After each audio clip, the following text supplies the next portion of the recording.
Hola, vamos a hablar de litiasis renal, también de urolitiasis. Vamos a ver los conceptos. Los litos o cálculos, ¿sí? Es lo mismo, que aparecen por depósito de sustancias cristalinas, como el oxalato o el fosfato de calcio y el ácido úrico, se encuentran en las vías urinarias y se excretan por medio de la orina. Pueden aparecer desde el riñón hasta la vejiga. Y su tamaño va desde la arenilla hasta el tamaño de una naranja. Fíjense acá, tenemos en el cáliz un cálculo, ¿sí? Uno libre en la pelvis. Acá tenemos un cálculo uretral, lo que está produciendo una hidronefrosis, ¿sí? Fíjense, porque acá vendría la orina y se frena y vuelve hasta reflujo. Acá tenemos un coraliforme, que sería este cálculo, ¿sí? Fíjense cómo tapa toda la pelvis. Y podemos tener cálculos vesicales, ¿sí? Y un cálculo uretral. Se va a llamar así de acuerdo a donde esté ubicado el cálculo. Bien, cuando las piedras se forman en el riñón se conoce como nefrolitiasis, como este.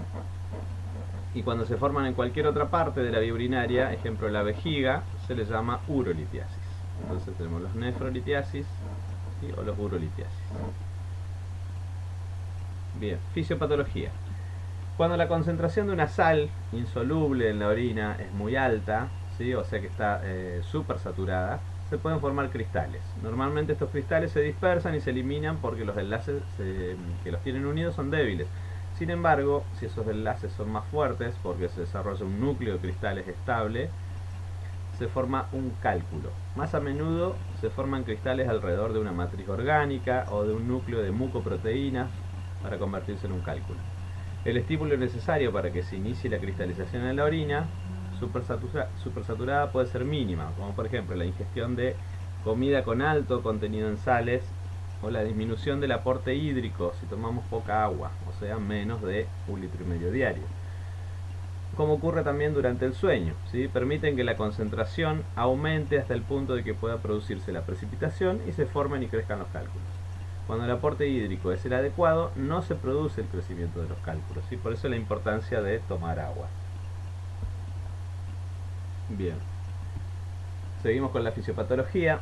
La acidez o alcalinidad de la orina y la presencia o ausencia de compuestos que inhiben la formación de cálculos también afectan la litiasis, ¿sí? El problema afecta a personas entre 20 y 60 años y más a varones que a mujeres. La mayor parte de las concreciones de los litos incluyen calcio o magnesio en combinación con fósforo u oxalatos. Muchos cálculos son radiopacos y se detectan con una simple radiografía, ya se pueden detectar. Fíjense aquí cómo tenemos las distintas medidas de cálculos: 3, 4 milímetros, algunos son de medio centímetro, ¿sí? Algunos son cálculos importantes. Si el cálculo se encuentra en la vejiga, puede ser mucho más grande. Bien, seguimos. Vamos a ver la etiología. Y aquí vemos dentro de la etiología también vamos a ver factores de riesgo y cuál es el tratamiento, que después los vamos a ampliar los tratamientos. Tipos de cálculos, los cálculos más comunes los que vamos a ver acá, ¿sí? De fosfato o oxalato de calcio, el 75 al 80% de los cálculos son de este tipo. Factores de riesgo: hipercalciuria, ¿sí? Hipercalcemia, o sea, aumento de calcio en la orina, aumento de calcio en sangre. Hiperparatiroidismo, ¿sí? Que generalmente es secundario a enfermedad renal, donde la tiroides tiene que hacer esfuerzo para regular el balance del calcio y se produce un hiperparatiroidismo, la paratiroides. Inmovilidad, ¿sí? Mucho tiempo inmóvil, enfermedades óseas, intoxicación por vitamina D, mieloma múltiple, acidosis tubular renal, ingestión prolongada de esteroides, ¿sí? Orina alcalina, deshidratación, enfermedad inflamatoria intestinal.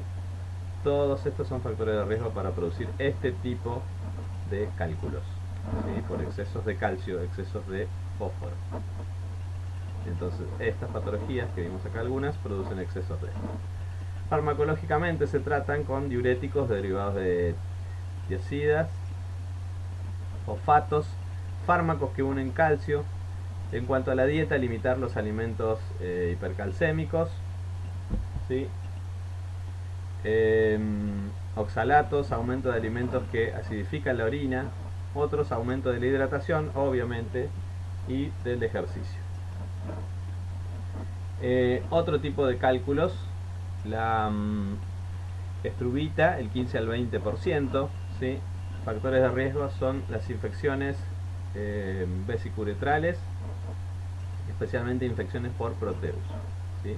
Pueden producir este tipo de cálculos. Farmacológicamente se trata con antibióticos para las infecciones vesicuretrales y otra intervención quirúrgica o litotricia, ¿sí? Que es para desarmar, ¿sí? O destruir los calculitos.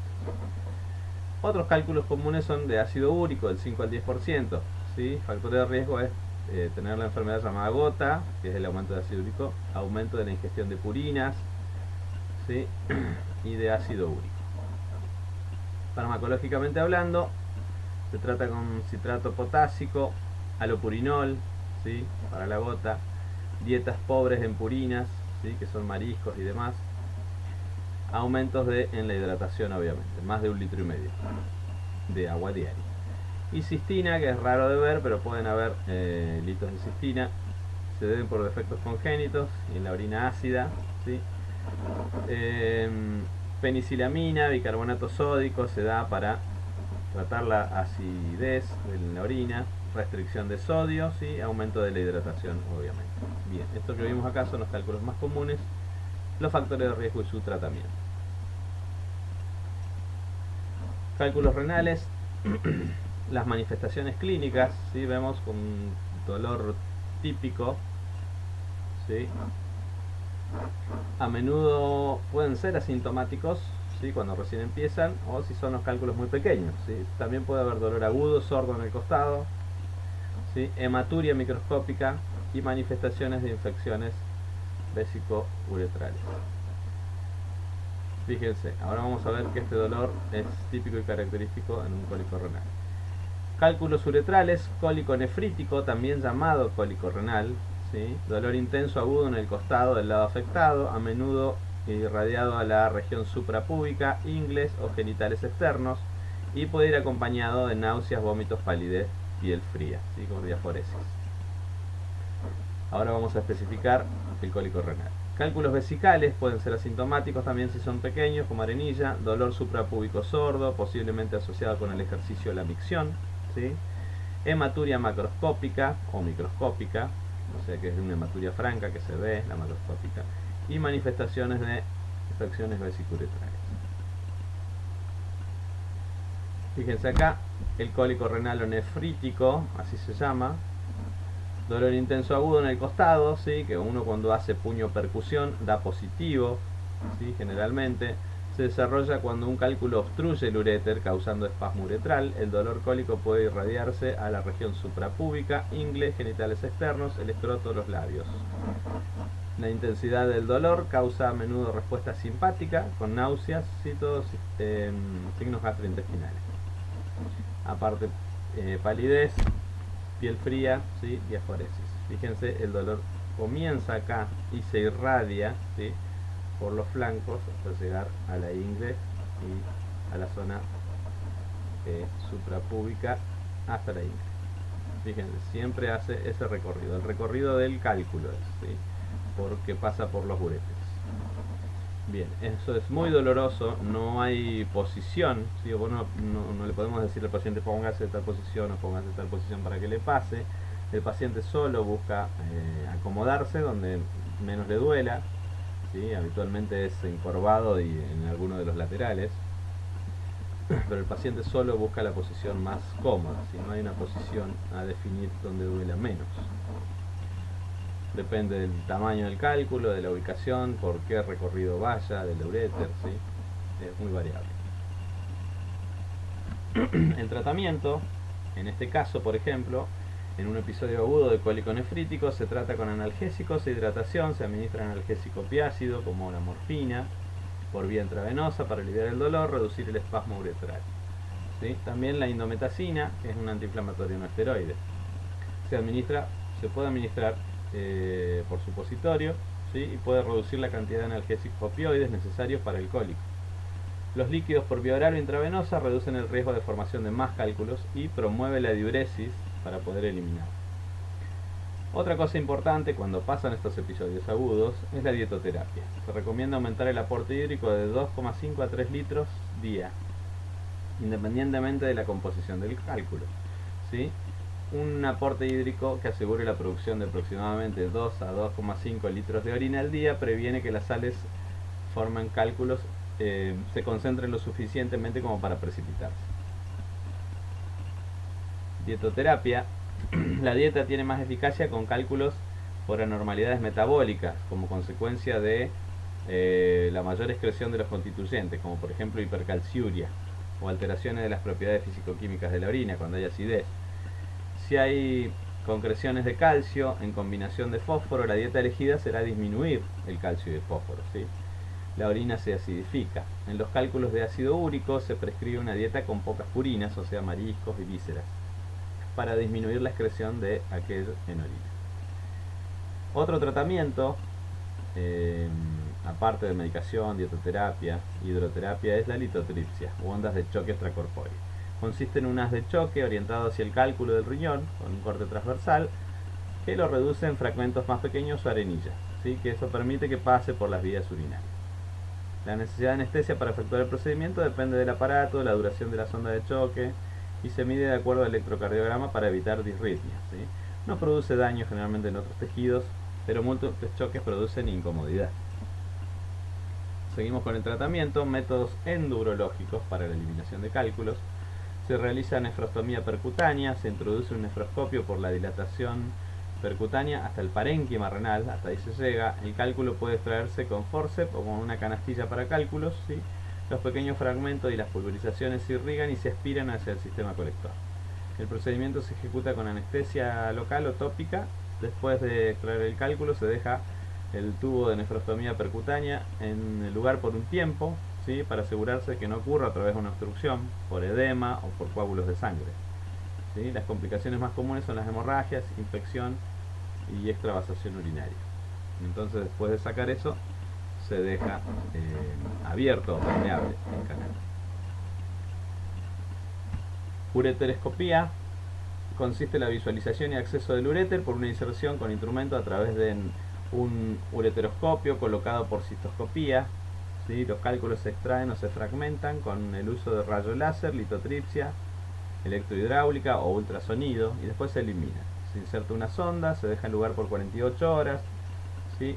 O más para ver después del procedimiento, para mantener permeable el uréter, ¿sí? Irrigado y permeable, y que no se formen trombos. Disolución de los cálculos. Las infusiones de soluciones quimiolíticas para disolver los cálculos son un método alternativo de tratamiento para pacientes con alto riesgo de otras formas terapéuticas, ¿sí?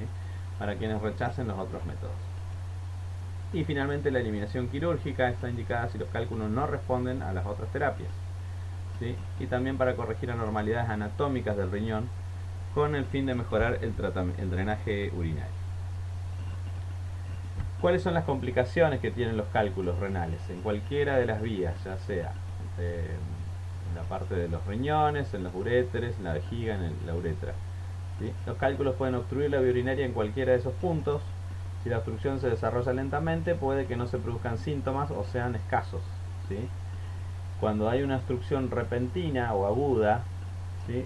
Las manifestaciones pueden ser graves. La obstrucción de la vía urinaria finalmente puede causar un fallo renal, ¿sí? El grado de obstrucción, su localización y la duración de alteración del flujo urinario determina los efectos sobre la función renal. ¿Qué vamos a tener? Podemos llegar a tener una hidronefrosis, ¿sí? Los riñones siguen produciendo orina, lo que produce un aumento de la presión y la distensión de la vía urinaria, que quedan detrás de la obstrucción, o sea, por arriba. Los posibles resultados son hidronefrosis, distensión de la pelvis, los cálices renales e hidrouréter. La distensión del uréter sería el hidrouréter. Si la presión no se alivia, los túbulos colectores y proximales y los glomérulos del riñón se dañan, lo que produce una pérdida gradual de la función renal. Vamos a ver acá, en el gráfico que vimos al principio, para que puedan visualizar el hidrouréter. Fíjense acá, tenemos un cálculo, ¿sí? acá un cálculo uretral y acá se produjo el hidrouréter. ¿Sí? Fíjense este uréter cómo está y fíjense este otro. Todo esto produce reflujo, ¿sí? Y edema de la pelvis y el cáliz renal y del mismo uréter. Bien, volvemos a lo que estábamos viendo.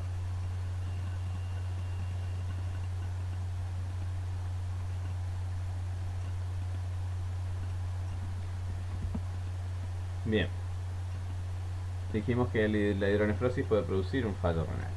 ¿Cuáles son las manifestaciones clínicas de la hidronefrosis, ya sea aguda o crónica? La aguda es dolor espasmódico agudo, se puede propagar a las ingles, hay hematuria, puede haber piuria, ¿sí? Que es pus en la orina, fiebre y síntomas gastrointestinales, náuseas, vómitos, dolor abdominal.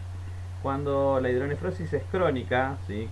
Que fue tapando paulatinamente el uréter, hay dolor agudo, sordo en el costado, puede haber hematuria, piuria, fiebre y generalmente puede haber una masa palpable en el costado. ¿Sí? Pero esto pueden pasar días. Bien, no es un proceso agudo de horas.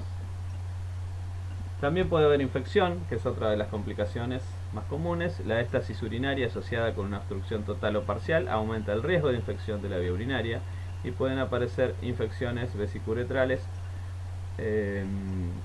tanto superiores como inferiores o infecciones de las vías urinarias. Bien, creo que nada más de las complicaciones. ¿Sí? Después lo que tienen que hacer es fijarse, recuerden la bibliografía que usamos, el Burke o el Brunner, donde tienen la asistencia de enfermería para cada patología. ¿Sí? Recuerden revisar estos planes de cuidados que hay para cada patología, donde van a poder sacar, ¿sí? Los diagnósticos enfermeros con sus respectivos objetivos e intervenciones. Bien, nada más de esto.